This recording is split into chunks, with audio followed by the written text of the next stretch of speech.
debu hitam yang menyebabkan infeksi pernafasan dan juga deforestasi yang akhirnya menyebabkan banjir di beberapa, tempat. Mungkin, teman-teman di sini juga sudah sering mendengar, terkait dengan dampak lingkungan dari investasi Cina di Indonesia ini. Next. Kemudian juga seperti tadi yang Mas Bima sudah sampaikan adalah kondisi tenaga kerja yang rentan, eee eee, lack of, occupational safety, apa namanya, kurangnya perhatian terhadap, keselamatan dan kesehatan kerja, kemudian terjadinya kecelakaan kerja yang tidak yang maaf sekali jarang diliput gitu ya kalau, teman-teman, kita di Selios sering sekali berinteraksi dengan teman-teman serikat pekerja yang ada di sana, kecelakaan ini terjadi hampir setiap minggu atau 2 minggu, dan sayangnya itu jarang sekali terliput.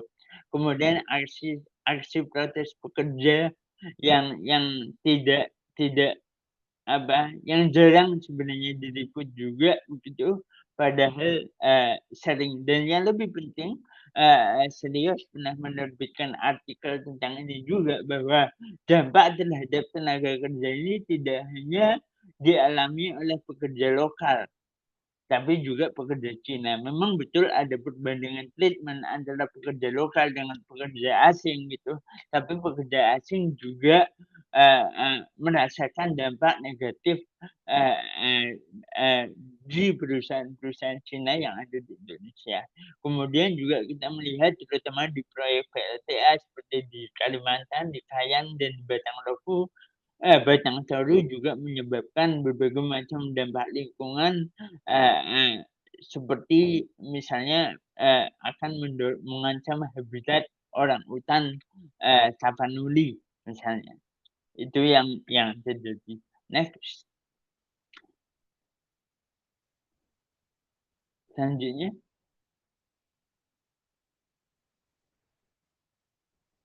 Nah, kemudian juga, kita melihat ada dampak sosial, terhadap, masyarakat lokal di sekitar tambang, tidak hanya pemukiman warga dekat, fasilitas yang berpolusi tinggi, juga komunitas kehilangan tanah, direlokasi dan mereka belum mendapatkan, eee eee, gantinya gitu. Dan mungkin saya perlu mengkoreksi bahwa ini, seperti yang nanti ada di laporan tidak hanya masyarakat di sekitar tambang ya, tapi masyarakat di sekitar investasi Cina.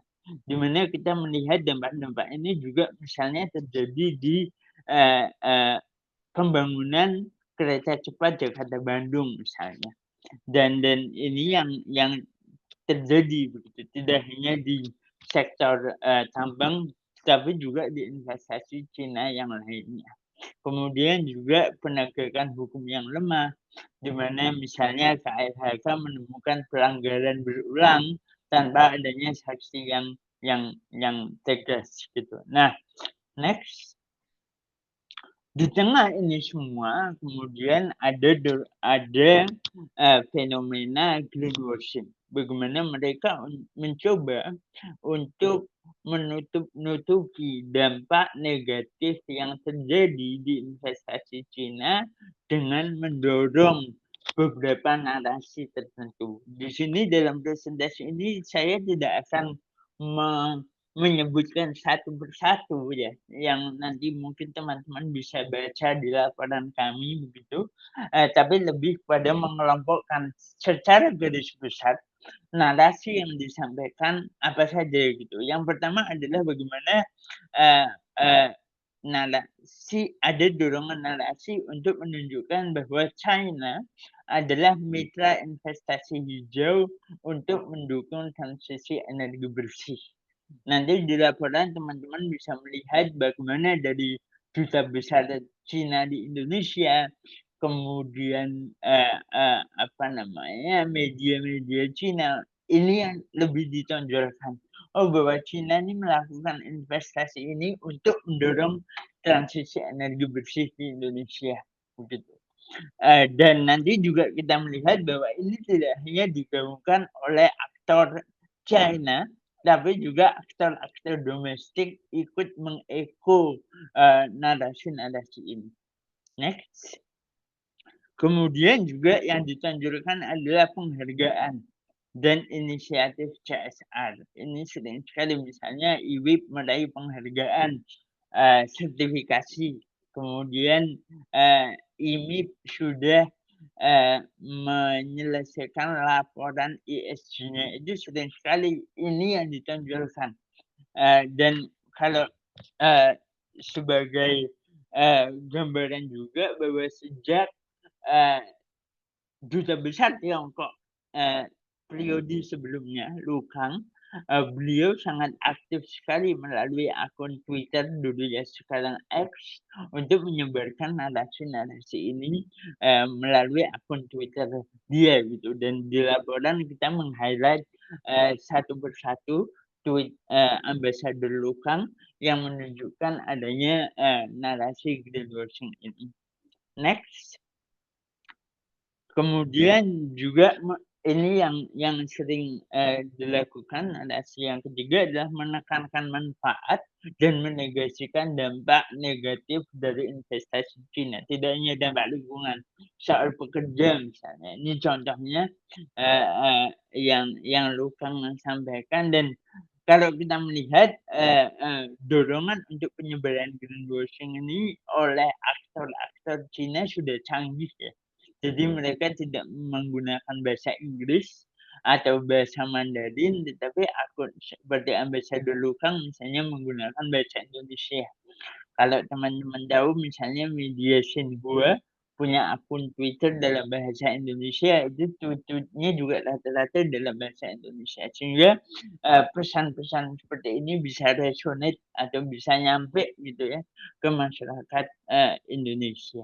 Next.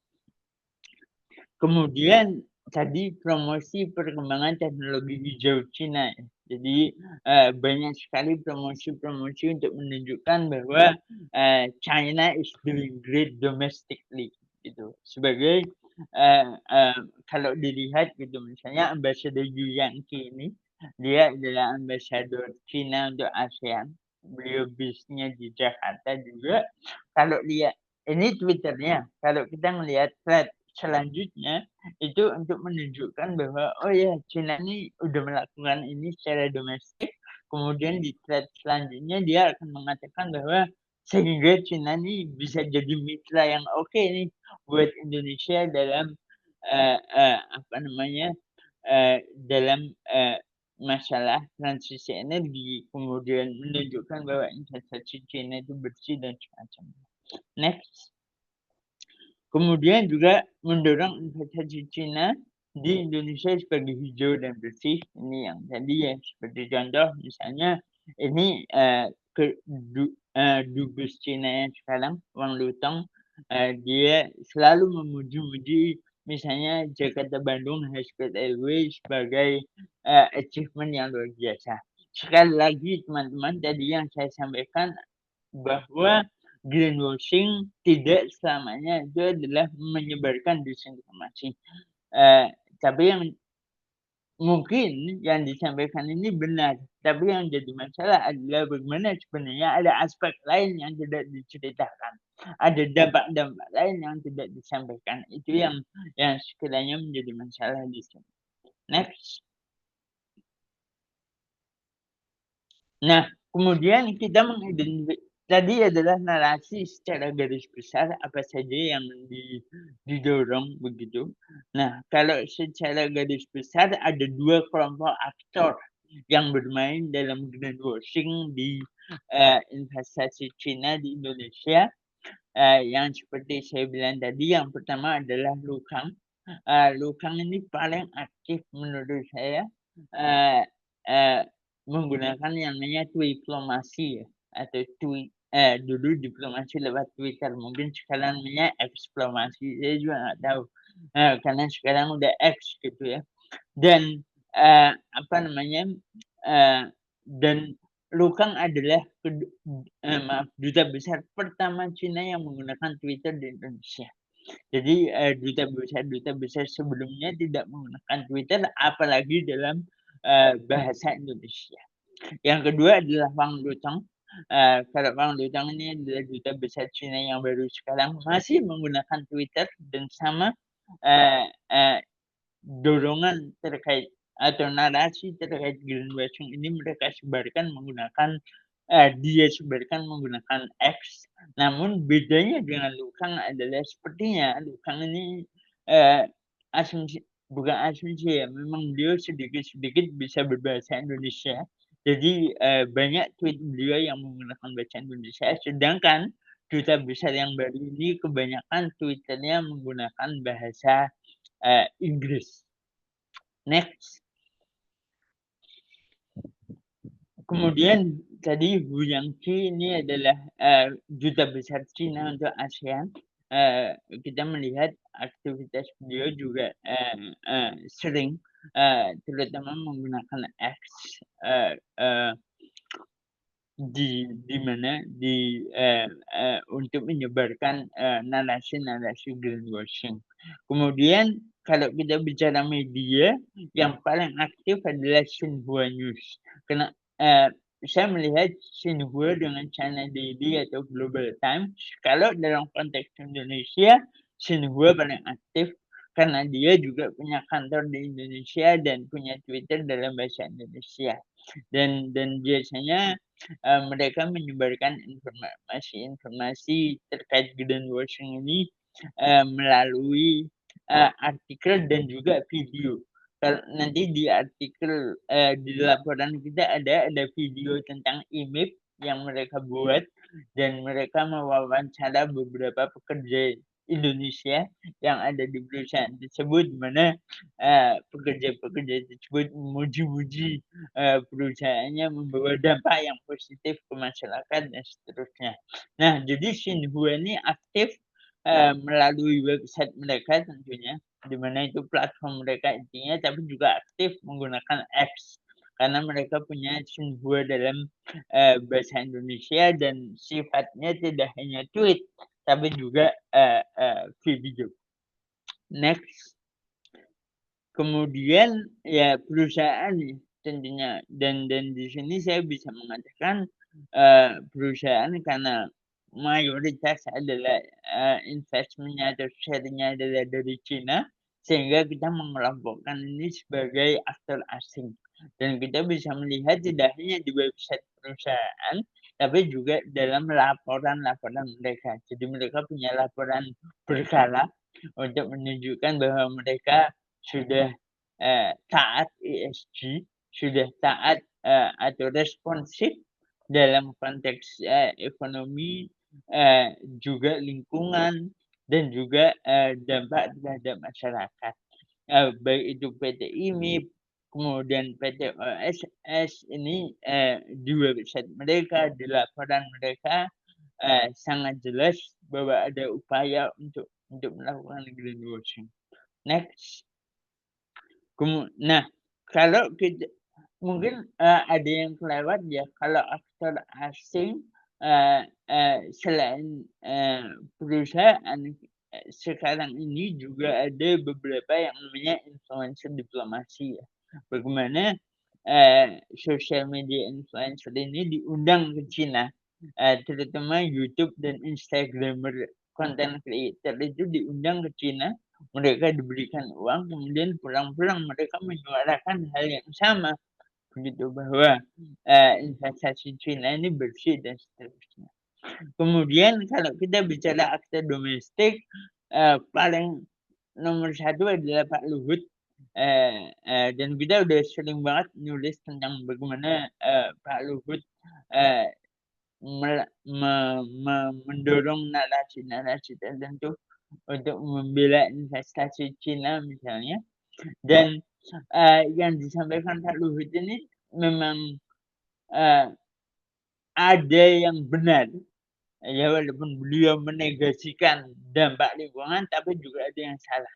Beberapa kali beliau mengatakan bahwa misalnya pekerja Cina hanya menempati posisi-posisi tertentu, tapi kan penemuan di lapangan tidak seperti itu, gitu. Bahkan yang ngadu semen aja pekerja China kadang, begitu.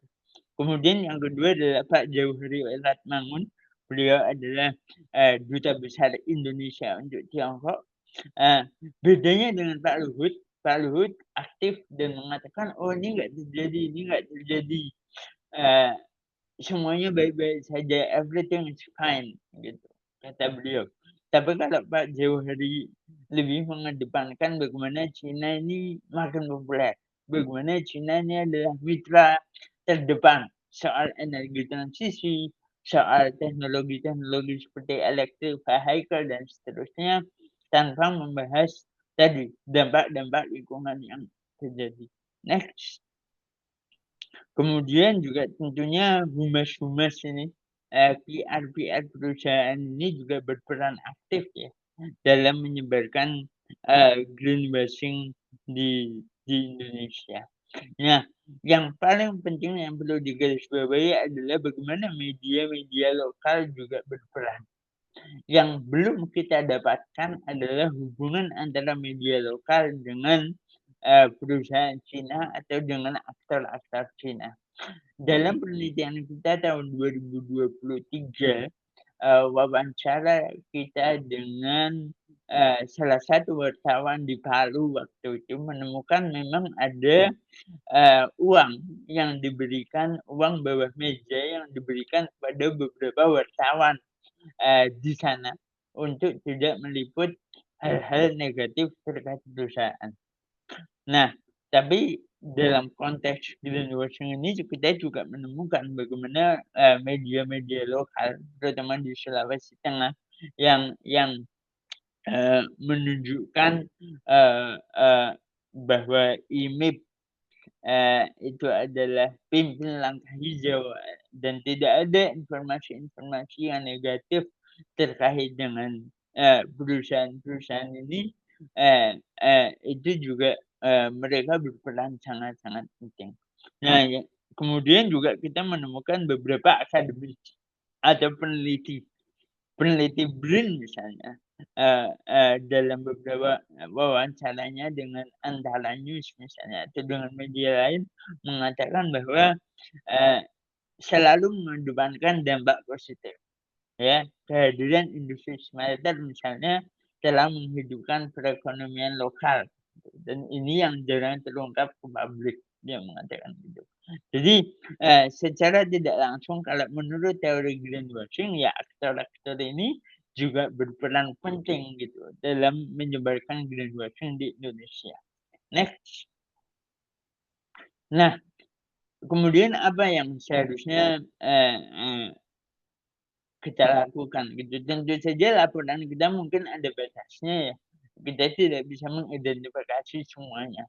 Walaupun kita sudah se sedetail mungkin untuk mencoba dan mencari, narasi-narasi tertentu, tetapi intinya adalah, tujuan dari laporan ini adalah untuk menunjukkan bahwa ada loh greenwashing.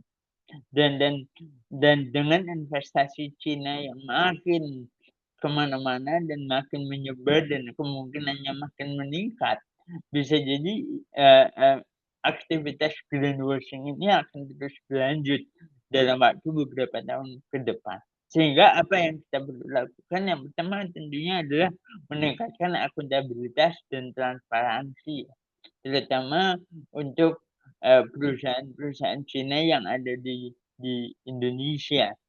Mewajibkan pemantauan emisi dan lingkungan, kemudian juga menegakkan kepatuhan yang ketat terhadap izin AMDAL, dan ini nggak cuma ada, tapi juga bagaimana proses AMDAL ini juga, eee eee, dilakukan secara baik gitu.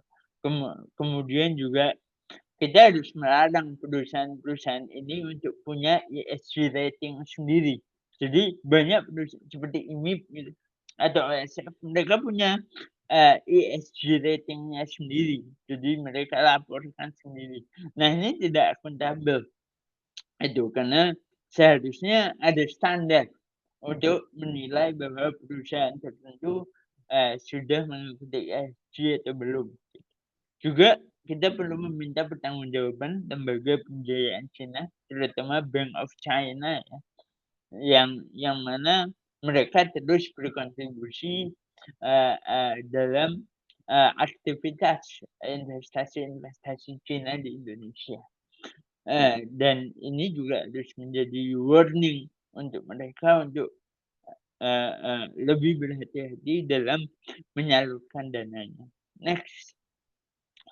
Kemudian juga kita perlu meminta ini juga yang lebih penting ya, karena kita fokusnya kepada narasi dan aktor, kita harus meminta pertanggungjawaban figur-figur politik dan diplomatik domestik maupun global untuk lebih pertama adalah menyuarakan ya tentunya isu-isu yang benar, yang kedua adalah selalu berimbang.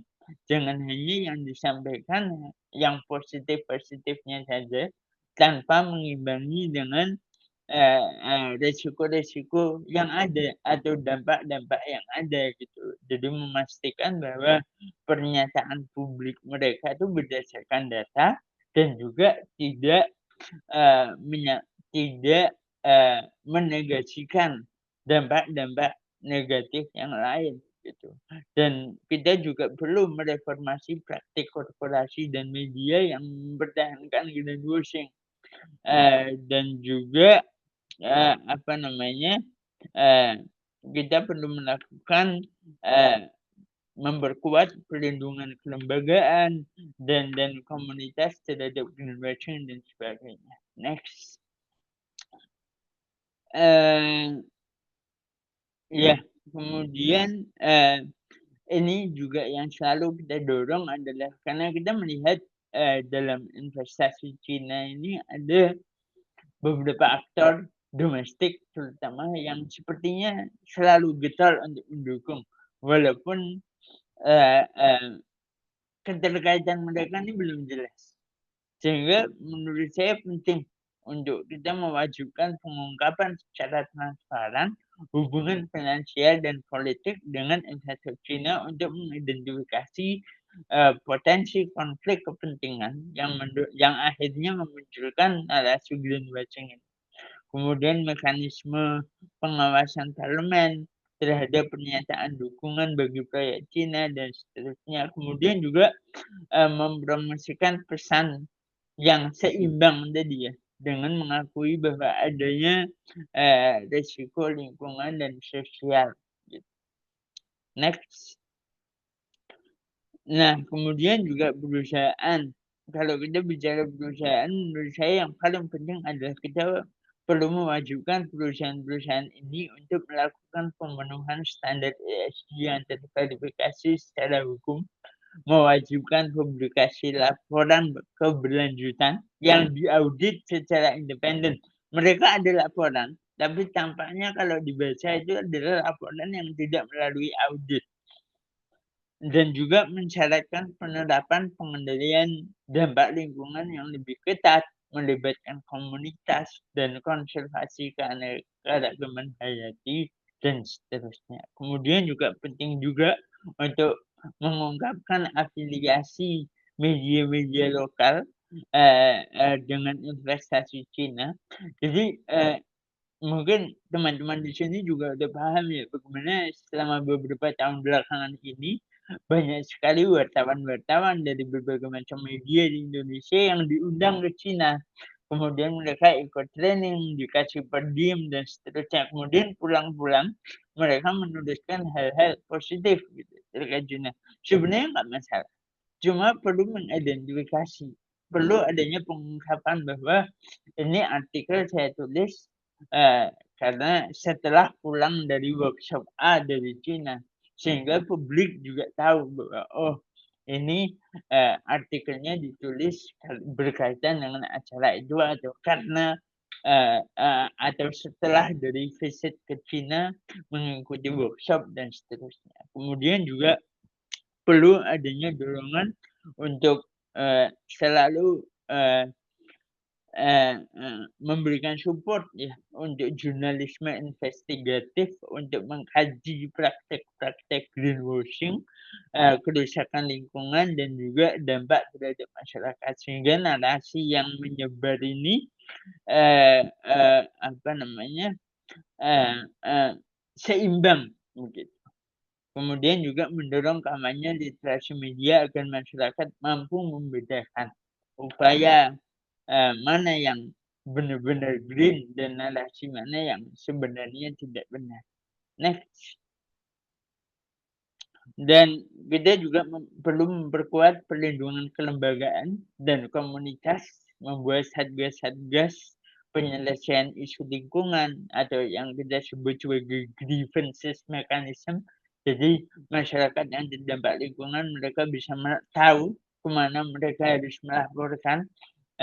Tidak hanya itu, tapi juga isu terkait pekerja. Para pekerja ini bisa melaporkan ketika ada praktik-praktik yang tidak sesuai. Kemudian juga kita perlu memberdayakan dinas DLH ya, Dinas Lingkungan Hidup di tingkat provinsi, dengan sumber daya dan kewenangan yang untuk memantau dan memberikan sanksi terhadap pelanggaran di kawasan industri yang mendukung, China. Kemudian kita juga perlu mendorong kewajiban FPIC ya, Free, Prior, and Informed Consent bagi masyarakat adat dan lokal yang terdampak investasi Cina. Dan tadi grievances mechanism, membangun mekanisme pengaduan yang mudah diakses oleh masyarakat. Next. Dan yang terakhir adalah, meningkatkan kerjasama internasional ya. Jadi sudah banyak, di level internasional penyelarasan ESG sehingga perusahaan-perusahaan ini punya standar ESG yang benar, bekerja sama dengan beberapa negara untuk memastikan bahwa nikel misalnya itu harus transparansi. Jadi, harus transparan, tidak hanya, hasilnya tapi juga prosesnya, bahwa harus bersih dan juga kita perlu mendesak ya lembaga-lembaga China untuk mematuhi komitmen Green BRI. Mereka sudah banyak komitmen terkait hijau, masalahnya adalah implementasinya. Dan yang terakhir yang perlu saya garis bawahi adalah kita tidak selalu bisa menyalahkan Cina ketika ada dampak investasi yang terjadi. Investasi Cina memang jeleknya adalah dia selalu mengikuti bagaimana host country atau negara penerima, eee eee, menerapkan regulasi. Di beberapa kita sudah membandingkan dengan berbagai macam negara. Ada negara yang ketika mereka menerima investasi dari Cina, implementasinya bagus. Kenapa? Karena regulasinya kuat. Jadi Cina selalu mengikuti bagaimana negara penerima menerapkan regulasi. Jadi, seharusnya kita yang berbenah diri, nanti Cina yang mengikuti, begitu. Itu memang buruknya Cina ya, selalu mengikuti. Tapi ya ini menjadi PR bagi kita, kalau kita mau bekerja sama dengan Cina untuk memperkuat regulasi dalam negeri sehingga mereka mengikuti, penerapan, regulasi yang ketat dari kita. Jangan kita malah dengan mudah, menerima mereka tanpa ada regulasi yang ketat dan itulah yang selama ini terjadi. Mungkin itu saja dari saya, nanti bisa kita lanjutkan dalam sesi, tanya jawab. Saya kembalikan ke Mbak Yati. Terima kasih banyak Mas Zulfikar, menarik sekali, atas temuannya. Jadi dari presentasi Mas Zulfikar tadi ada, beberapa poin yang saya catat. Yang pertama itu, investasi China di Indonesia itu masih banyak sekali masalah, entah itu di sektor lingkungan, sosial, dan juga, di sektor pekerja. Nah, di sisi lain ada beberapa aktor yang memang berpengaruh dalam, menyampaikan narasi positif terkait perusahaan-perusahaan ini yang yang melakukan overclaim, padahal performanya belum sinkron dengan, apa yang mereka narasikan. Dan catatan ketiga mungkin terkait rekomendasi yang paling penting menurut saya, ya, host country tadi. Host country sangat berpengaruh, bagaimana kita bisa menerima investasi China dengan lebih sehat mungkin dan mutual beneficial gitu ya. Baik, selanjutnya kita akan ada sesi tanggapan. Di sesi tanggapan ini juga sangat spesial dari, Mas Zaki Amali. Beliau adalah manajer riset dari Trend Asia, dan Trend Asia juga mungkin teman-teman di sini juga, sudah familiar dengan Trend Asia. Mereka juga sering melakukan riset di lapangan, melihat bagaimana, investasi China di beberapa wilayah di Indonesia seperti, Morowali. Mas Zaki mungkin bisa saja langsung, eee, memberikan tanggapannya, silakan Mas.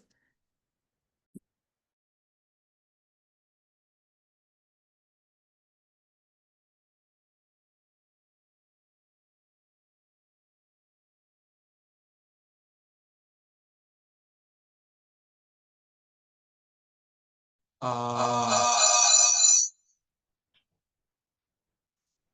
Oke, terima kasih. Suara saya bisa terdengar? Jelas Mas, jelas Mas. Oh, tapi enggak eko. Oke, oke. Sip, terima kasih. Selamat siang, teman-teman semuanya. Selamat pagi menjelang siang. Terima kasih waktunya yang diberikan kepada saya, telah mengundang saya. Terima kasih juga Mas Fikar, Mas Bima, Mbak Ita untuk kesempatan kali ini. Kita akan coba mengeksplor ya isu terkait dengan Cina dan investasinya di Indonesia. Tadi saya menyimak pemaparan dari Mas Fikar soal greenwashing, transition washing yang ada di Indonesia, terutama aktor-aktor Cina. Um, saya akan coba menanggapi secara general dan nanti kita bisa lanjutkan untuk diskusi terkait dengan detail-detail yang mungkin bisa kita eksplor lebih jauh gitu. Jadi ini mengingatkan saya pada satu hal yang penting ya dalam kepemimpinan Cina di bawah Presiden Xi Jinping pada tahun 2021 bulan September kalau tidak salah di markas PBB di UN ada satu janji yang cukup populer sampai saat ini yang disampaikan yaitu Cina tidak lagi membangun PLTU baru di luar negeri gitu. Ketika janji ini disampaikan terjadi satu apa istilahnya ya gelombang yang sangat besar untuk menunda atau membatalkan PLTU di seluruh dunia gitu. Indonesia termasuk salah satu tempat di mana banyak sekali investasi Cina di sektor energi gitu. Sebelum akhirnya didominasi oleh sektor metal dan aluminium. Nah, kita akan coba melihat sejarah ya terbentuknya atau datangnya Cina ke Indonesia dalam konteks investasi ini. Untuk slide-nya, oke, terima kasih Mbak Gita. Jadi tahun 2013 Cina memulai satu move yang bernama Belt and Road Initiative, juga bernama yang lain misalnya OBOR, One Belt and One Road, ini juga menjadi nama lain, diumumkan bersamaan dalam kunjungan ke Kazakhstan dan Indonesia. Jadi Indonesia mendapat satu tempat yang cukup penting dalam konteks ekspansi investasi. Gitu. Ada koridor-koridor yang dibangun di sana, darat, laut, kemudian perbatasan. Gitu. Dan Indonesia memiliki satu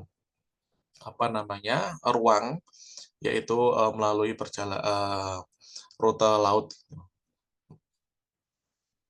Oke, selanjutnya. Dan BRI ini bukan hal baru, terus saja teman-teman sudah tahu. Misalnya ada beberapa histori sejarah yang menunjukkan keterkaitan dengan Indonesia.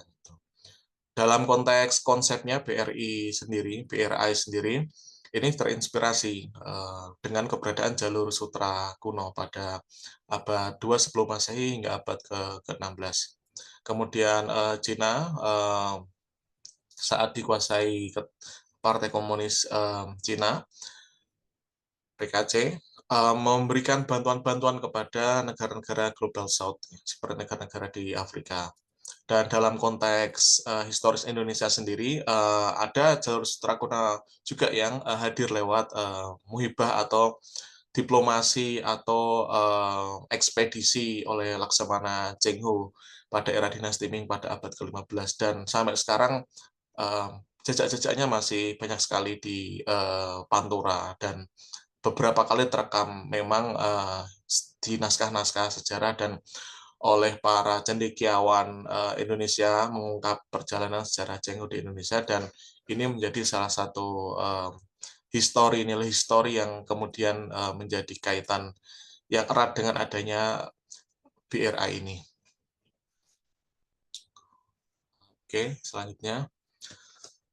Dari sisi pemerintahan itu sendiri, kita melihat bahwa ada 3 presiden yang berperan dalam mengestabliskan atau dalam mengimplementasikan BRI ini sendiri. Gitu. Sejak 2013 atau di era akhir Presiden Susilo Bambang Yudhoyono, mulai dikenalkan apa itu BRI, apa ruang lingkupnya, bagaimana peluang Indonesia dapat berperan di dalam BRI. Dan kemudian secara formal atau secara resmi tahun 2015 Indonesia menandatangani Memorandum of Understanding yang menandakan bahwa Indonesia bergabung ke BRI pada era Presiden Joko Widodo. Dan pada era inilah terjadi eskalasi BRI yang sangat masif sampai sekarang. Kemudian pada era saat ini Presiden Prabowo Subianto melanjutkan apa yang sudah dilakukan oleh presiden sebelumnya, dan pada kunjungan yang cukup cepat setelah dilantik terjadi pertemuan ya antara Presiden Prabowo dengan presidensi di China, dan menandatangani banyak kesepakatan ya, salah satunya tentang mineral, kemudian tentang teknologi hijau yang dalam hal ini disinggung juga Mas Wikar di laporannya terkait dengan adanya greenwashing atau transition washing. Dan saat ini ada sekitar 150-an atau 153 negara di dunia yang menandatangani MOU atau tergabung dalam BRI. Okay. Dalam periode perjalanan bangsa Indonesia ini, ada banyak sekali aliran-aliran modal asing, aliran pendanaan asing di Indonesia. Salah satunya dari China. Di sini saya akan coba menyoroti before after sebelum adanya BRI itu. Pada periode 2018 itu sudah ada pendanaan asing atau pendanaan dari Bank China. 2 bank kebijakan atau policy bank, yaitu Export-Import Bank of China dan the China Development Bank. Gitu. 2 bank ini menjadi salah satu tolok ukur bagaimana bentuk atau wajah kebijakan China diimplementasikan melalui utang. Gitu. Jadi pendanaan tidak selalu berarti investasi, tidak selalu berarti aliran uang saja, tetapi ada pendanaan yang bersifat loan atau pinjaman atau utang. Dan loan ini berbagai macam bentuknya. Ada yang bersifat corporate loan, ada yang bersifat project loan, ada yang sifat general loan. Nah, di dalam konteks ini sangat spesifik, yaitu project loan, misalnya PLTU, kemudian kereta cepat, kemudian proyek jalan tol, itu menerima pinjaman dari 2 bank ini. Dan dalam periode 2008 sampai 2022 itu ada sekitar 13,2 miliar dolar USD, setara 212 triliun atau 5,8% dari APBN saat ini rasionya. Kemudian dibanding sebelum dan sesudah Indonesia bergabung BRI, presentasi utangnya naik sampai 3 kali lipat. Gitu. Kita bisa melihat di infografis ini bahwa setelah bergabung itu terjadi satu lonjakan utang yang sangat besar. Gitu. Pertanyaannya kan apakah utang ini boleh dan tidak? Ya tentu saja pemerintah punya rasio utang itu sendiri di mana mereka memiliki rambu-rambu dari hitungan PDB gitu. Ketika utangnya membesar dan persentasenya meninggi, maka ini menjadi satu alarm gitu. Dan ketika hutang ini memiliki jangka waktu yang sangat panjang, ini juga berdampak terhadap kesehatan APBN itu sendiri. Gitu. Kita tahu bahwa salah satu proyek yang didanai oleh dua bank ini itu bermasalah dan hampir menjadikan APBN sebagai jaminan. Gitu. Boleh digeser slide-nya. Proyek itu adalah proyek kereta cepat Indonesia-China, kereta cepat Jakarta-Bandung. Rasio utangnya itu sekitar 62% dari nilai proyek itu sendiri. Gitu. Jadi ada sekitar 4,5 miliar dolar atau setara 81 triliun dengan kurs saat ini. Ini menjadi salah satu atau menjadi satu-satunya hutang menurut saya terbesar dalam yang dikucurkan oleh dua bank kebijakan tadi ke Indonesia. Dan tentu saja ini menjadi bingkai dalam konteks bagaimana investasi, bagaimana pengaruh Cina di Indonesia itu begitu besar. Dan tadi disampaikan Mas Fikar bahwa ini tidak menjadi satu pembicaraan yang mainstream oleh para duta besar, oleh para pejabat Indonesia, bahwa di balik kereta cepat yang mungkin teman-teman di sini sudah pernah menaikinya, atau mungkin teman-teman di sini malah menolak menaikinya, itu memiliki dampak yang sangat laten terhadap struktur fiskal di Indonesia, struktur fiskal BUMN, karena dia akan menanggung beban yang sangat panjang itu. PT KAI sendiri atau BUMN yang mengerjakan proyek ini dan tentu saja menerima utang itu mengatakan bahwa kita akan mencapai break even point atau titik impas itu setelah 38 tahun gitu. Artinya titik impas itu belum profit, baru level di mana terjadi kecukupan atau modal kembali pada tahun 2061 gitu. Jadi hal-hal ini yang sebenarnya tidak disampaikan di dalam proses due diligence, dalam proses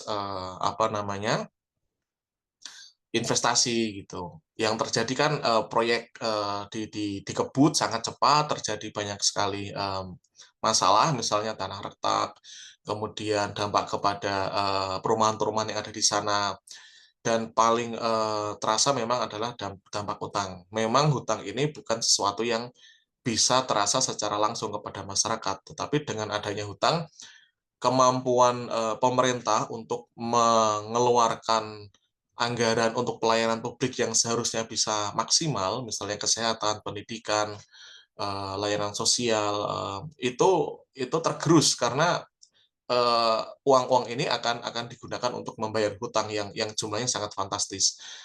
Kenapa sampai 38 tahun? Karena memang dari pendapatan yang dihasilkan oleh KCIC dalam konteks bulan ataupun tahun itu belum bisa mencapai level profit. Dia harus mengejar dulu sampai modal balik modal, dan ini juga harus dicatat bahwa dengan catatan bahwa okupasi atau keterisian penumpang itu sesuai dengan target gitu. Bagaimana ketika keterisian itu berkurang gitu. Bagaimana ketika situasi ekonomi memburuk seperti saat ini terjadi stagnansi ekonomi, meskipun BPS menyatakan sebaliknya gitu. Nah, ini akan memengaruhi bagaimana kemampuan Indonesia untuk membayar hutang. Dan tadi mungkin disebut bahwa ada Pak Luhut sebagai salah satu aktor domestik, tapi jangan lupa Presiden Jokowi sebagai main actors ini juga memiliki andil yang sangat besar ya. Kalau kita lihat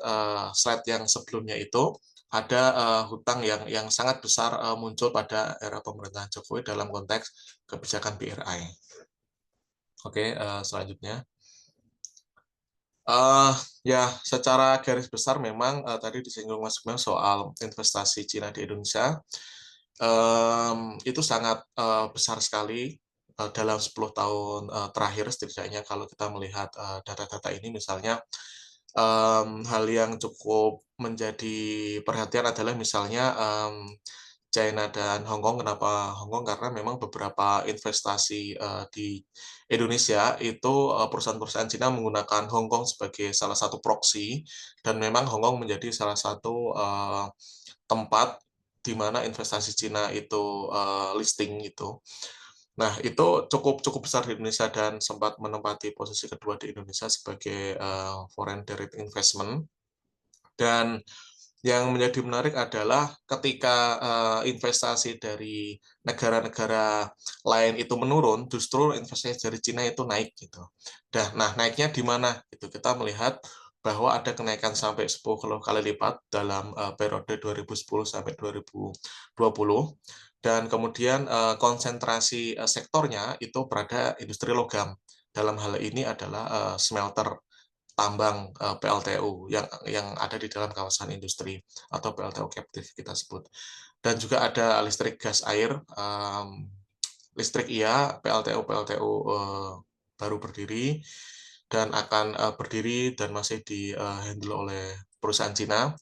Dan sebagai catatan bahwa tipikal investasi Cina itu mono atau dianggap sebagai tunggal karena dia fokus pada industri logam. Sementara model investasi dari negara lain itu cukup beragam, ada pertambangan, ada real estate gitu. Dan ini menunjukkan memang Indonesia Timur, Maluku Utara dan Sulawesi Tenggara salah satunya, atau Pulau Sulawesi dan Pulau Maluku itu menjadi tujuan destinasi dari investasi Cina secara langsung. Dan dibanding negara lain yang hanya 1%, Cina itu sampai 14% dan ada yang sampai 16% gitu.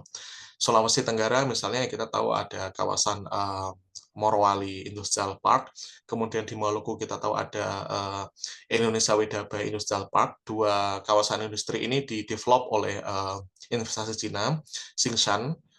Dan Tsingshan saya pikir juga bagian dari aktor greenwashing itu sendiri gitu. Saya masih ingat ketika presidensi menyampaikan bahwa Cina tidak lagi membangun PLTU baru di luar negeri. Tsingshan secara cepat itu dalam hitungan hari atau jam kalau tidak salah itu menyampaikan di akun WeChat mereka atau di sosial media mereka bahwa Tsingshan akan berkomitmen memenuhi janji-janji presidensi. Nah, namun dalam prakteknya ada beberapa PLTU di kawasan industri di Morowali itu dalam tahap pembangunan gitu atau dalam tahap construction gitu. Dan setelah janji-janji itu kemudian ada PLTU yang berdiri yang develop di kawasan Tsingshan. Nah, ini menunjukkan bahwa memang greenwashing itu pada level yang sangat sistematis. Oke, selanjutnya. Terkait dampak investasi Cina di Indonesia tadi, Mas Fikar menyinggung banyak sekali pelanggaran-pelanggaran terhadap standar-standar lingkungan di Indonesia, AMDAL dan lain sebagainya. Saya mau meng-highlight beberapa peristiwa yang menurut saya cukup menunjukkan wajah investasi Cina di Indonesia. Terkait investasi smelter di Indonesia, sebetulnya bukan hal baru di Indonesia. Pada waktu Indonesia sedang membangun di era tahun 60-an itu sudah ada investasi nikel di Indonesia itu di Sorowako di Luwu, tanpa menyebut perusahaan. Saya pikir teman-teman tahu perusahaannya. Sudah lama establish investasi nikel, smelter nikel di Indonesia gitu. Tetapi kita baru mendengar hal-hal yang cukup mengerikan di Indonesia saat ini gitu. Smelter dengan investasi yang sangat besar menimbulkan satu peristiwa yang sangat mengejutkan di akhir tahun 2023, yaitu smelter PT ITSS di kawasan Morowali, ya, INIP. Ini ITSS juga entitas dari Cina. terjadi satu ledakan yang sangat besar di smelter mereka yang mengakibatkan 21 pekerja meninggal dunia gitu. Kita lihat di footage ini menunjukkan bahwa ini suatu tanggap darurat yang tidak proper gitu. Korban diangkut menggunakan truk gitu. Dan dari beberapa penelitian lapangan yang dilakukan oleh Trans Asia dan Mitra, memang di kawasan industri IMIP itu dengan jumlah buruh mungkin sekitar berapa ya jumlah buruh di kawasan IMIP itu 100.000 atau berapa saya lupa detailnya, itu memiliki fasilitas kesehatan yang tidak memadai gitu, yang menampung hanya sekitar 2.000 pekerja, sementara ada banyak sekali pekerja yang memerlukan perhatian. Dan betul tadi disampaikan, kecelakaan kerja itu hampir ada setiap minggu atau setiap 2 minggu. Jadi kalau kawan-kawan jurnalis, mungkin kawan-kawan NGO atau dari embassy berkunjung ke Morowali, cobalah melihat bagaimana hilir mudik ambulans yang ada di sana. Gitu. Dan kalau kita melihat lokasi lingkungan di sana, itu banyak sekali sampah-sampah yang berada di pinggir jalan yang tidak mendapatkan penanganan yang baik. Padahal kita tahu bahwa APBD Morowali misalnya itu bisa menyentuh 1 triliun gitu. Tetapi dalam konteks pelayanan publik misalnya sampah ini juga tidak tertangani gitu. Dan di dekat sana, di dekat Morowali baru juga terwujud RSUD gitu ya. Ini smelter sudah berdiri cukup lama, baru ada pelayanan publik yang bertambah gitu.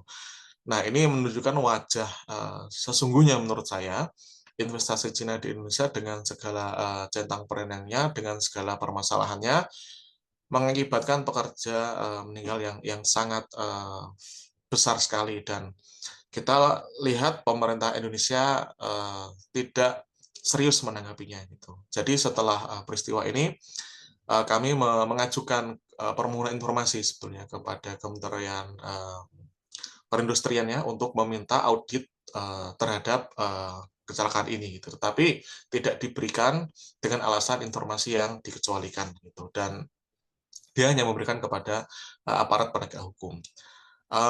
Kami rutin melakukan pemantauan atau media monitoring atau monitoring terhadap kecelakaan kerja sejak 2015,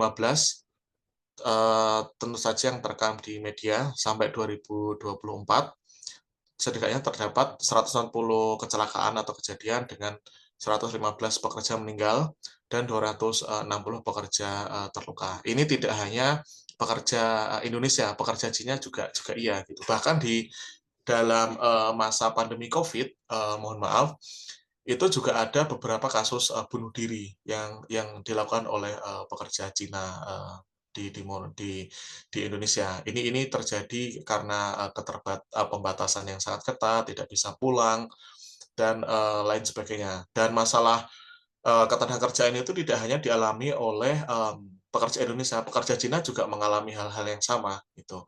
Ada penahanan paspor, ada janji upah yang tidak sesuai gitu. Bahkan saya membaca di beberapa media sosial Cina, misalnya di WeChat, untuk pekerja perempuan Cina misalnya itu juga ada pelecehan seksual gitu. Dan kita tahu di kawasan Morowali itu juga ada dampak sosial, misalnya adanya lokalisasi, bahkan ada lokalisasi oleh anak atau di bawah umur, itu juga terjadi. Jadi dampak sosialnya sangat-sangat luas gitu. Dan kemudian ada deforestasi yang diakibatkan oleh tambang nikel, deforestasi langsung dalam pembukaan lahan karena nikel itu berada di bawah permukaan tanah, sehingga pohon-pohonnya ini ditebang dan kemudian diambil nikelnya, baik latrit maupun saprolit. Ini ada sekitar 26.000 hektar menurut penelitian Greenpeace dari periode 2016 sampai 2023. Dan kemudian ada masalah penambangan pulau-pulau kecil. Kita tahu beberapa tahun lalu di Raja Ampat itu terjadi eksploitasi yang cukup besar, dan ada juga di dalamnya perusahaan Cina yang melakukan investasi di sana atau memiliki tambang di sana gitu. Dan kita tahu misalnya pulau-pulau kecil di Indonesia, misalnya Wawoni'i, Pulau GB, Pulau Obi, Pulau Gak. Nah, itu semua ditambang oleh entitas beragam ya. Indonesia ada, Cina ada, dan ini menunjukkan bahwa dampak investasi ini sangat merusak terhadap biodiversity, terhadap masyarakat yang ada di sana. Dan baru-baru ini juga di Bintan, di Riau, itu smelter Nansan kalau tidak salah itu juga melakukan ekspansi ke pulau kecil yang ada di sana gitu. Dan ini dampaknya sangat-sangat destruktif. Padahal kita tahu bahwa pemerintah Indonesia itu punya satu regulasi melarang untuk melakukan penambangan di pulau-pulau kecil, yaitu di bawah pulau yang berukuran di bawah 2.000 km persegi gitu. Tetapi ini terus terjadi. Dan misalnya pencabutan izin tambang oleh pemerintah di Raja Ampat itu tidak diikuti dengan kebijakan serupa, sehingga tidak terjadi satu konsistensi. Yang kita lihat ya inkonsistensi di Indonesia gitu. Kemudian ada satu PLTA juga tadi disinggung, Batang Toru, ada saat ini didanai oleh BUMN Cina, yaitu State Development Investment Corporation (SDIC), itu mengabaikan gitu, peringatan dari ahli, dari pakar bahwa di sana ada sesar seismik, kemudian di sana ada 800 orangutan tapanuli yang kategorinya critically endangered dan akan punah selangkah lagi di alam liar menurut IUCN gitu. Dan di Batang Toru ini menjadi salah satu istilahnya ya, bentuk bahwa terjadinya namanya tadi Mas Bambang menyebut transition washing gitu ya, di mana investasi Cina yang didorong saat ini untuk masuk ke energi terbarukan, salah satunya PLTA, dan mungkin sudah ada hydropower, ini menunjukkan dampak yang cukup serius terhadap lingkungan. Dan misalnya untuk geothermal, perusahaan Cina di Sumatera itu terjadi banyak sekali kebocoran gas H2S yang mengakibatkan keracunan masyarakat, keracunan pekerja, dan ini terus berulang gitu. Dan soal janji-janji presidensi untuk tidak ada PLTU baru di Indonesia itu juga diingkari gitu oleh entitas-entitas perusahaan di Cina di Indonesia gitu. Di Morowali ada PLTU baru, kemudian di Wedabai di Iwip ada, kemudian di Obi Island di Pulau Obi itu juga ada gitu. Dalam proses ini kami pernah melakukan advokasi yang bersifat surat menyurat kepada salah satu investor Cina di Indonesia, menanyakan atau mengonfirmasi dan sekaligus mengadvokasi bahwa PLTU yang sedang dibangun atau akan dibangun itu melanggar janji-janji Presiden Xi Jinping. Nah, perusahaan ini menjawab bahwa kami tidak melanggar karena sebelum janji ini disampaikan, PLTU sudah masuk atau sudah ada di dalam badan di China yang membidangi tentang pembangunan itu. Klaim-klaimnya mereka seperti itu, sehingga mereka memanfaatkan celah-celah yang ada, celah-celah kebijakan untuk terus membangun PLTU baru di Indonesia. Oke, selanjutnya. Nah, benar bahwa di Cina banyak sekali guidelines, banyak sekali panduan investasi untuk perusahaan-perusahaan di luar negeri gitu. Dan ini adalah salah satu menurut saya panduan yang cukup progresif dari sisi isinya, dari sisi substansinya. Ini memang tidak saya beri gambar karena memang tidak ada gambar indah ya untuk greenwashing gitu. Jadi ini hanya teks saja. Nah, ada satu guideline panduan yang bernama Guideline for Ecological and Environment Protection of Foreign Investment and Cooperation Construction Project tahun 2022 diluncurkan. Salah satu fungsi guideline ini adalah tadi menjembatani janji presidensi tahun 2021 bahwa tidak ada PLTU baru gitu. Nah, salah satu guideline-nya adalah tadi menjembatani atau memperjelas apa namanya janji tersebut gitu. Biasanya ketika presidensi menyampaikan sesuatu itu juga ada guideline yang mengikuti, tapi juga kadang tidak ada gitu. Nah, China cukup punya perhatian terhadap konservasi di dalam negeri, terhadap biodiversity, karena ada satu COP atau KTT, pertemuan tingkat tinggi dunia, tentang biodiversity, itu juga digelar di tahun 2021 di China. Gitu. China cukup punya perhatian terhadap konservasi, zona konservasi, misalnya zona konservasi terhadap gajah, misalnya terhadap panda, gitu. Nah, tetapi di luar negeri ini saya melihat sesuatu yang sebaliknya gitu. Jadi hancur-hancuran sekali gitu. Nah, guideline ini mendapatkan masukan dari akademisi think tank, dari CSO, dan secara umum prinsip umumnya adalah investor atau perusahaan Cina atau entitasnya di luar negeri itu harus patuh terhadap hukum lingkungan negara tuan rumah, host country investment seperti Indonesia gitu. Dan menggunakan standar internasional jika standar lokal atau host country-nya lemah, kemudian membangun sistem manajemen lingkungan internal, melakukan due diligence untuk akuisisi. Selanjutnya detailnya, misalnya dalam proses perencanaan atau evaluasi, perlu melakukan misalnya pembuatan AMDAL berdasarkan hukum lokal atau standar internasional, misalnya hukum lokalnya terlalu lemah, melakukan biodiversity survey sebelum pembangunan, dan ketika terjadi kemungkinan terhadap potensi atau harmful ke biodiversity, maka perlu ada alternative project gitu. Ketika risikonya terlalu tinggi. Nah, di kasus di PLTA Batang Toru tadi yang saya sampaikan, itu ada satu biodiversity yang cukup tinggi risikonya, tetapi tidak mendapatkan perhatian yang serius gitu. Memang timeline-nya dari si pembangunannya sudah lebih dulu, kemudian guideline ini sudah jalan gitu. Nah, itu mungkin akan menjadi celah atau cara mereka untuk menyampaikan bahwa kita membangun sebelum adanya guideline ini gitu. Kemudian konstruksi, perlunya mengendalikan dampak getaran, polusi udara, air, limbah, gas rumah kaca. Kemudian perlu adanya membangun restorasi ekologi setelah ada gangguan.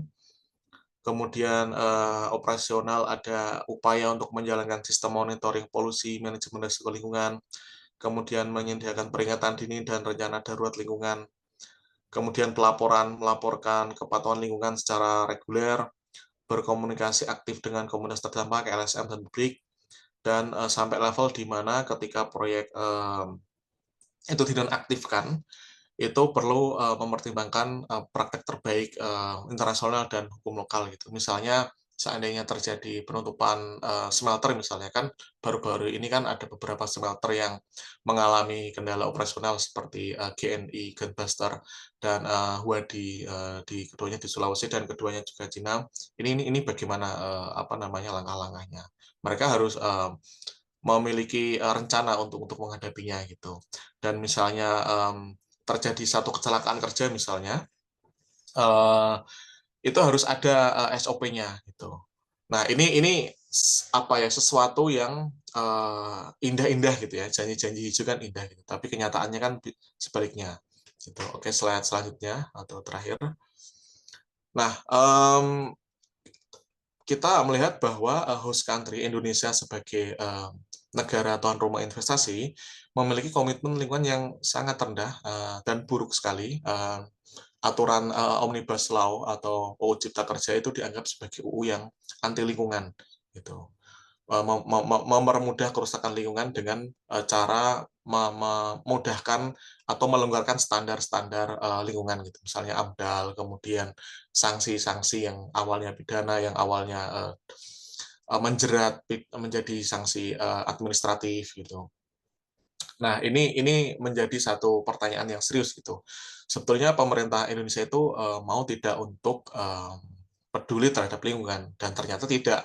Karena kita melihat dalam penelitian ini pejabat-pejabat di Indonesia sebagai aktor-aktor di Indonesia itu juga menjadi bagian dari greenwashing itu sendiri, gitu. Dan catatan atas guidelines tadi memang tidak ada sanksi gitu ya. Sanksi misalnya ketika melanggar atau misalnya insentif ketika memenuhi standar atau guideline tersebut gitu. Dan misalnya dalam konteks penegakan dan pengawasan oleh kedutaan Cina atau embassy Cina di Indonesia atau di seluruh dunia itu dipertanyakan gitu. Ada otoritas yang mengawasi, yang memonitoring atau tidak gitu.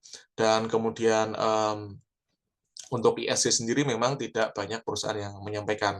Ada beberapa yang menyampaikan, tetapi di Bursa Efek misalnya di Bursa Efek di Hong Kong misalnya itu ada beberapa perusahaan China yang listing di sana dan kemudian memiliki investasi di Indonesia.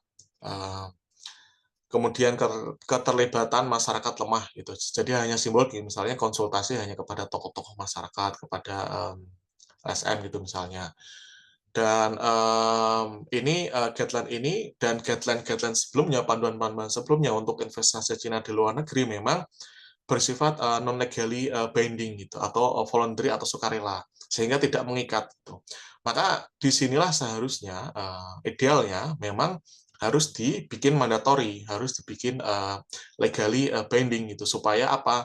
Supaya tadi ketika host country-nya lemah, ada praktek di internasional kuat atau praktek di China kuat, itu wajib diimplementasikan gitu. Karena kalau tidak ya ini semua akan dilanggar dan janji tinggal janji gitu. Dan greenwashing, transition washing itu akan terjadi seterusnya. Demikian dari saya. Cukup, terima kasih. Kita bisa lanjut jika ada pertanyaan atau ada hal yang perlu kita elaborasi. Terima kasih. Baik, terima kasih banyak Mas Zaki, sangat insightful. Jadi ada beberapa juga yang saya catat sebenarnya yang dipaparkan oleh Mas Zaki itu selaras yang apa yang disampaikan oleh Mas Zulfikar sebelumnya, bagaimana perusahaan China di Indonesia, bagaimana investasi China di Indonesia ini masih sangat banyak PR ya, terutama di sektor lingkungan seperti yang dijelaskan tadi. Dan bagaimana Presiden Xi Jinping dan China juga berkomitmen pada dunia untuk melakukan investasi yang bersih, tapi kenyataannya tidak sesuai, dan contoh kasusnya ada di Indonesia. Dan eh, catatan yang lain yang menarik adalah bahwa China juga sudah mengimplementasikan sebenarnya seperti konservasi alam di China, tapi di luar negeri malah menjadi pertanyaan karena mereka tidak sesuai dengan apa yang mereka janjikan. Dan ya, mungkin karena waktunya sudah terbatas ya teman-teman, ini sudah ada beberapa pertanyaan, ada juga yang di kolom chat, dan juga yang raise hand. Mungkin yang raise hand dulu aja deh, Mbak Azura mungkin bisa langsung bertanya dulu, nanti saya bacakan di pertanyaan yang di kolom chat. Terima kasih, silakan.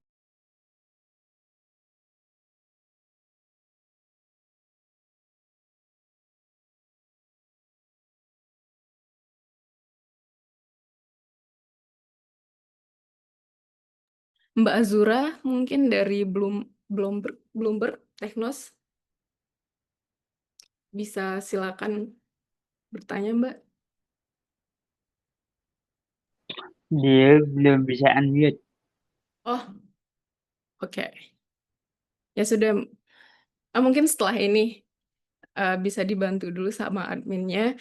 Ini ada pertanyaan di kolom chat yang menarik dari Mas Hans Mongabai. Ada 3 pertanyaan, mungkin bisa dibantu jawab oleh Mas Fikar atau Mas Zaki juga. Apa ada contoh negara mana saja yang ketika menerima investasi China itu implementasinya sudah bagus dan regulasi di dalam negerinya itu sudah kuat? Dan pertanyaan yang lainnya, ada contoh nggak regulasi di Indonesia itu mana saja sih yang lemah? Jadi kalau misalnya menerima investasi China itu berdampak buruk gitu.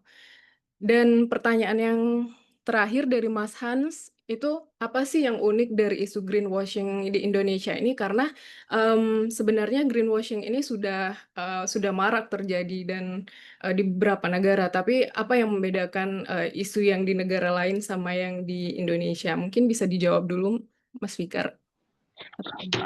Oke, baik, terima kasih Mas Hans atas pertanyaannya.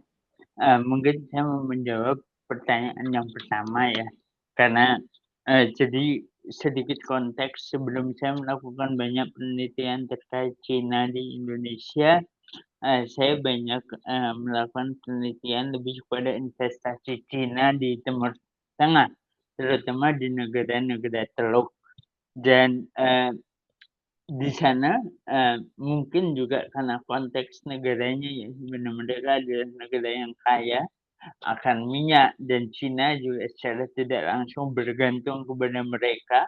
Jadi, mereka berani untuk mengimpos regulasi ke Tiongkok gitu. Jadi kita jarang mendapatkan informasi kerusakan lingkungan dan sebagainya. Saya mau kasih contoh, misalnya ada satu proyek di Laut Merah namanya Yasref, Yanbu Aramco Refinery. Itu, Aramco dengan, Yanbu, salah satu perusahaan Cina dan awalnya ketika Cina mau invest, itu mereka menyarankan 80% pekerja Cina, 20% pekerja lokal. Tapi kerajaan Arab Saudi nggak mau dan akhirnya minta nego. Kalau enggak ya udah kita nggak perlu investasi kamu gitu. Dan akhirnya Cina mau gitu. Jadi dibalik 20% pekerja lokal dan maaf 20% pekerja Cina dan 80% pekerja lokal gitu. Kemudian kemarin juga, Selios sempat ada diskusi dengan duta besar Peru. Peru ini adalah negara yang secara ekonomi juga bergantung dengan Cina, ya baik untuk investasi dan dagang. Tapi sama sekali mereka tidak mau menggunakan pekerjanya dan apa namanya, dan akhirnya ya mereka tidak menggunakan pekerja Cina gitu. Jadi dan mereka bilang ya yang penting adalah negosiasi. Sehingga untuk menjawab apa yang bisa menjadi contoh regulasi, sebenarnya kita regulasinya udah ada. Cuma tadi, kalau saya melihat belum ada, eee eee, pertama kita banyak, di pembuat kebijakan kita yang belum paham bahwa sebenarnya dalam investasi Cina ini, Cina juga butuh Indonesia gitu. Tapi, mereka lupa seakan-akan kita butuh dan kemudian kita membuka pintu seluas-luasnya. Tidak hanya memberikan insentif, tax holiday dan semacamnya, tapi juga regulasi-regulasi ini kita abaikan gitu. Sehingga Cina mau gimana aja ya oke-oke aja gitu. Jadi yang lebih penting adalah pemahaman bahwa sebenarnya Cina juga butuh kita dan mereka open to negotiate gitu. Negara lain sudah membuktikan gitu. Dan apa sih yang unik? Menurut saya yang unik pertama kenapa studi ini unik ya karena belum ada yang membahas dan belum, ada yang menuliskannya ya. Jadi makanya kita melakukan ini walaupun fenomena ini sudah ada. Dan yang kedua, fenomena greenwashing atau penyebaran kita bisa bilang disinformasi oleh China memang dilakukan di beberapa negara ya. Tetapi perbedaannya dengan negara kita dan ini mungkin berkaitan dengan jawaban tadi adalah di negara lain aktornya rata-rata aktor Cina. Kemudian di negara kita aktornya ada aktor domestik juga yang ikut-ikutan mengeko narasi-narasi Cina gitu.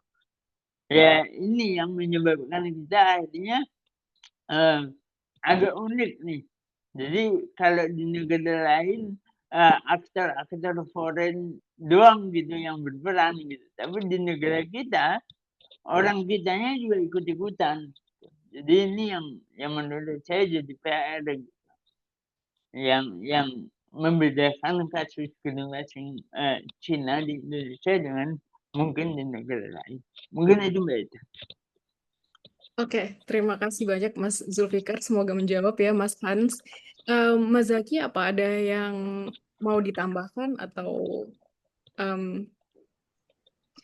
kalau belum mungkin bisa selanjutnya. Oke, saya kasih untuk pertanyaan aturan di Indonesia yang dianggap lemah dari sisi lingkungan. Saya tadi mengatakan bahwa UU Cipta Kerja atau Omnibus Law ya. Omnibus Law itu salah satu musuh bersama ya dalam hal ini untuk komitmen lingkungan gitu, karena dia melonggarkan regulasi-regulasi gitu. Saya kasih contoh adalah AMDAL kawasan gitu. Jadi setiap perusahaan seharusnya itu memiliki AMDAL ketika membangun gitu. Tetapi dengan adanya kawasan industri, perusahaan itu bisa menginduk di AMDAL kawasan. Salah satu perusahaan smelter bahkan dia membangun smelter itu tanpa AMDAL gitu. Dan AMDAL baru ada kemudian gitu. Ada smelter di Kalimantan Timur itu melakukannya. Dan ini menjadi salah satu tadi kalau kita melihat di Indonesia, AMDAL itu kan hal-hal yang wajib gitu ya, analisis terhadap lingkungan, karena di dalamnya juga ada kepentingan untuk melakukan mitigasi ketika terjadi kesalahan dalam proses pembangunannya di seluruh tahapan proses dari awal sampai akhir gitu. Nah ini menurut saya hal yang penting, tetapi di sisi lain ada regulasi yang menghambat partisipasi warga. Di dalam UU Minerba itu terdapat satu pasal yang menyatakan bahwa masyarakat, warga, atau pihak yang menghalangi aktivitas pertambangan itu dipidana. Gitu. Ini terjadi di beberapa kasus di Indonesia, misalnya di Torobulu di Sulawesi, Ibu Haslilin. Dia itu mempertanyakan sebuah perusahaan yang beroperasi tanpa adanya AMDAL. Gitu. Nah, Ibu Haslilin kemudian ditersangkakan dan kemudian diadili dengan pasal tersebut, dan akhirnya hakim memutuskan tidak bersalah gitu. Karena apa? Karena masyarakat berjuang untuk mendapatkan informasi lingkungan terus menerus untuk mengkampanyekan kerusakan yang ada di sana. Saat ini ada juga kasus serupa di Maba. Maba itu sebuah kecamatan di Halmahera Tengah di Maluku Utara. Ada sekitar ada 11 masyarakat yang dikriminalisasi dengan pasal yang sama di UU Minerba gitu oleh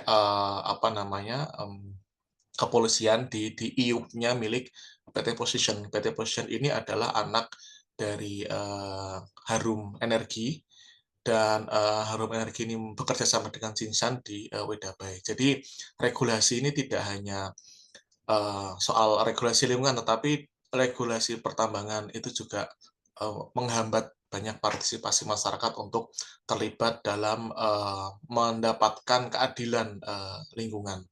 Begitu tambahan dari saya. Terima kasih banyak Mas Zaki. Ya mungkin selanjutnya satu pertanyaan lagi karena waktunya sudah mepet. Jadi mungkin bisa bertanya Mbak Azura tadi ya dari Bloomberg. Silakan Mbak, sudah bisa unmute mungkin.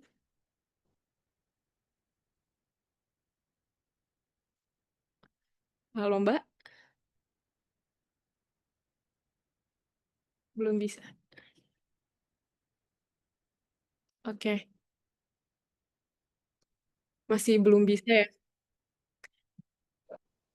Oke,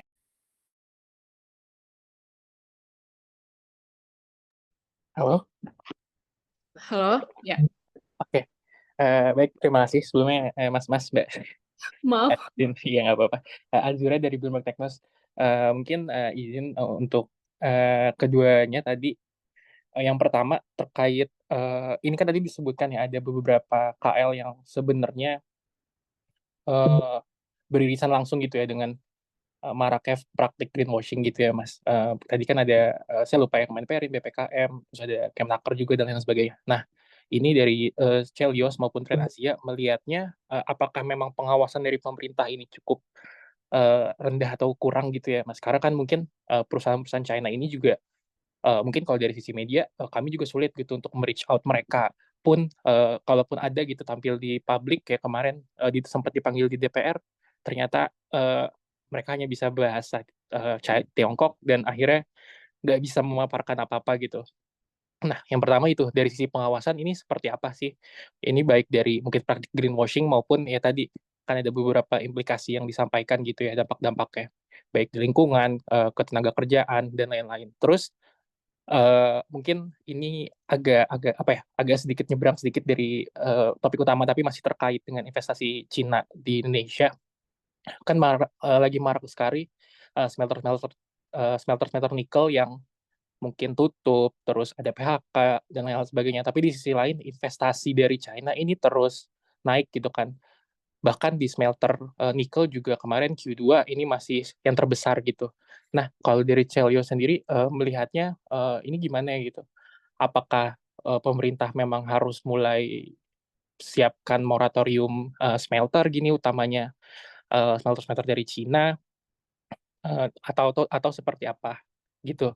Dan mungkin terakhir mungkin bisa dibeberkan juga tadi Mas kira-kira perusahaannya gitu apa aja ya kira-kira kayak yang tadi kan masih general gitu mungkin di kawasan kerjanya masih di ya gitulah masih belum spesifik gitu atau mungkin apakah ada di laporannya nanti ya di laporan tertulisnya apakah lengkap gitu mungkin itu ya terima kasih banyak. Terima kasih banyak Mas Azura. Mohon maaf tadi saya salah sebut. Em, karena tadi Mas Zulfikar yang jawab dulu, mungkin ke Mas Zaki dulu, nanti akan dilanjutkan sama Mas Zulfikar. Silakan Mas Zaki. Ya, oke. Terima kasih pertanyaannya. Ya, pertama masalah klasik di Indonesia, pemerintah itu biasanya ngelesnya begini. Kita kekurangan pengawas, kita kekurangan dana pengawasan gitu ya. Itu masalah klasik pemerintah Indonesia. Ada katakanlah di Morowali itu ada sekitar puluhan ribu atau mungkin 100.000 pekerja. Tapi pengawas pekerjanya itu mungkin hanya dalam hitungan jari gitu. Nah, ini pasti dia akan ngomong kita kekurangan budget nih gitu dan lain sebagainya gitu. Jadi itu satu ketidaksiapan pemerintah untuk menghadapi dampak yang ditimbulkan dari investasi gitu, tidak diimbangi gitu, tidak ada apa istilahnya ya situasi yang mendesak untuk dilakukan sebuah pengawasan yang ekstra gitu. Nah itu satu. Yang kedua selalu dibicarakan bahwa pemerintah itu memperdulikan investasi gitu dengan tujuan bahwa tidak perlu diperketat aturan-aturan yang ada atau implementasi peraturan. Nah dengan tujuan mengedepankan investasi gitu. Nah masalahnya investasi ini bermasalah dan investasi ini mendapatkan sorotan yang terus-menerus gitu kan. Kita tahu bahwa ada misalnya santunan-santunan CSR kepada pekerja yang meninggal, kepada keluarga pekerja yang meninggal gitu. Tetapi ini tidak menjadi solusi ini tidak menjadi solusi dan menyentuh problem yang dasar gitu ya. Kan ketika nyawa hilang itu kan dengan CSR atau santunan berapapun kan tidak bisa mengembalikan orang yang meninggal gitu. Atau misalnya ketika pekerja yang terluka itu terus mengalami satu masalah kesehatan yang menaun, yang panjang, ini kan juga tidak akan bisa tercover seluruhnya dengan dana-dana ini gitu. Nah ini yang menurut saya apa ya pendekatan untuk mengatasi persoalan itu tidak menyentuh ke akarnya gitu, sehingga memang saya sepakat dengan penelitian ini bagian juga dari upaya untuk menutupi ya atau untuk mencuci dosa-dosa mereka dengan cara hal baik gitu, padahal tidak sampai ke level akar masalahnya gitu. Mungkin dua hal ini dari saya. Terima kasih. Kasih banyak Mas Zaki. Mas Zulfikar mungkin singkat saja karena waktunya sudah ya Iya. lewat. Ya, untuk jawaban buat Mas Azrul sebenarnya, ini nanti kita udah jabarkan ya, di laporan yang akan kita bagikan gitu. Jadi, apa namanya, menurut saya nanti bisa dibaca, termasuk perusahaan-perusahaan mana yang melakukan greenwashing ini. Tapi yang lebih penting adalah karena riset, eee eee, ya sebagai peneliti kita hanya bisa melihat apa yang tampak gitu, dan PR-nya di sini adalah transparansi gitu. Ternyata ketika kita melakukan penelitian ini, ngulik-nguliknya tidak semudah itu gitu. Jadi memang mungkin di luar laporan kita masih ada juga yang melakukan greenwashing. Tapi, karena kurangnya data, kemudian, transparansi dan semacamnya, sehingga ini susah. Mungkin itu aja, Mbak Ita. Terima kasih banyak Mas Zulfikar, Mas Zaki, sudah hadir di acara Selios hari ini dan juga teman-teman dari media dan juga universitas dan embassy. Terima kasih sekali lagi. Semoga laporan Selios ini bisa bermanfaat dan juga memberikan wawasan untuk teman-teman semua dan kalau dan laporannya bisa di-download di website Selios atau nanti kita akan bagikan ke teman-teman yang sudah mengisi formulir daftar hadir. Baik, terima kasih. Selamat siang.